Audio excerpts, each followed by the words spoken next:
Hey everyone, how's it going? Since it's Saturday night, I'm just going to do this real quick because I don't know about you, but I'm ready to go have some fun this weekend. But I promised I was going to do a scope today and tomorrow, so I'm going to do that. So welcome. I am JenniferBlanchard. I'm an author and a story coach who helps serious emerging novelists save time, cut years off of their learning curves, and write better stories faster so that they can get published. So today I'm going to talk about the 4 parts of story. So there's, or you could call them 4 acts, I suppose. So if you want to look at it that way, but every story has 4 parts to it. So part 1, part 2, 3, and 4, and each part has its own context and mission that you have to fulfill. Now in this scope, I'm going to talk about parts 1 and 2, and then tomorrow I'm going to do another one and talk about parts 3 and 4. So there'll be a replay, and if you don't catch them both, you can make sure that you catch them after that. Okay, so 4 parts of the story, parts 1 and 2. So the first part is called the setup, and the second part, or the second act, is called the reaction. Now what this means is, in part 1 of a story, so this is, the first 20 to 25% of it, until you hit the first plot point, is setup. So what's being set up is your character's life currently. You're setting up the hook, so this is a hint of what's coming at your first plot point. You're setting up your character's backstory. You're setting up their stakes, or what's at stake for them in the story. And I get that a lot. You're setting up, most importantly, reader empathy. So if your reader doesn't empathize with your protagonist, you're totally screwed. That your reader has to care about your protagonist and what happens to him or her, because if they don't, they're not going to keep reading. So your mission in part 1 is to make sure that you help your reader empathize with this character, so that way, they want to keep reading. When they hit the first plot point and the story actually starts, they're on board, they're ready to go, and they are ready to keep reading. But the context of part 1 is setup. And then what separates part 1 from part 2 is a little moment known as the first plot point. So this is when your story it is a lot to do in part 1, but honestly, it's totally doable. Your part 1 has between 12 and 14 scenes, so you have plenty of time to set all of these things up. Especially with backstory, you need to know your character's backstory, the whole thing, but your reader's only going to see 10% of that in the actual story. So think about it as Larry Brooks calls it the iceberg principle. So you see 10% of the iceberg above the water, and everything else rests below it. So you know the difference, but is it like... Oh yes, I do have blue tips, yep. I'm actually needing to get them done again because the color is starting to fade, and I've cut it a bunch of times. So maybe soon I'm going to have a lot more blue hair.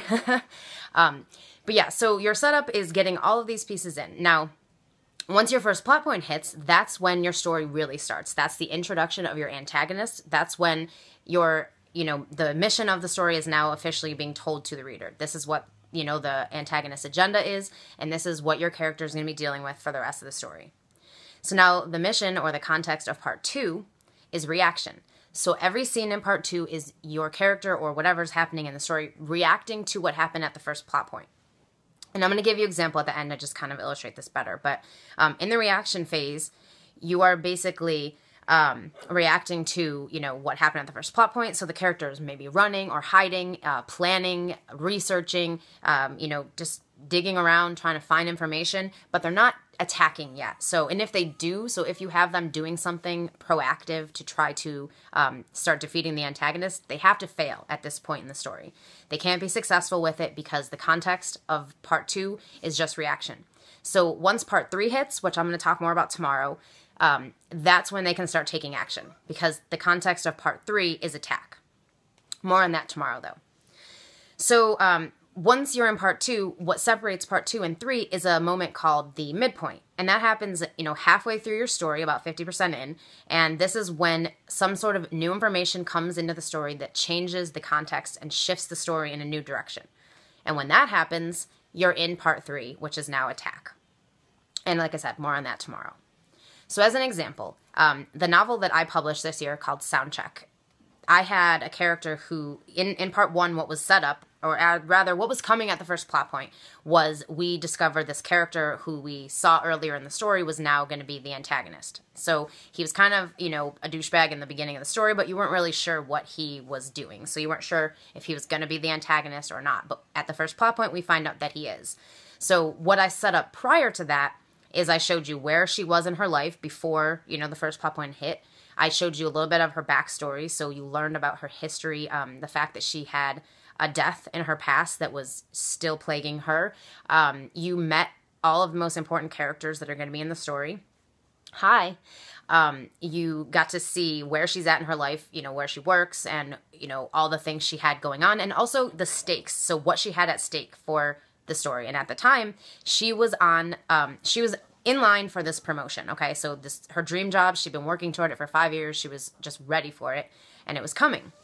And then at the first plot point, the promotion goes to somebody else right before that. And then we find out that she's got a whole new thing coming because of this antagonist who is now in the story. And then she's reacting to what happened. So at the first plot point, she's being told, you know, an ultimatum. So you have to do XYZ thing, and if you are successful, you're going to get your promotion and you're going to get your dream job. And if you don't do it, you're going to lose your job and you're never going to have this, you know, dream job that you've been working for the last 5 years. So she's reacting to this now. So she's got this brand new assignment. She has no clue what she's doing, and she's kind of just going along trying to figure out what to do. So she tries a couple things, doesn't work out for her. You know, she's going through and just really reacting to the first plot point. When the midpoint comes and the big reveal of something in the story, that's when things start to change for her.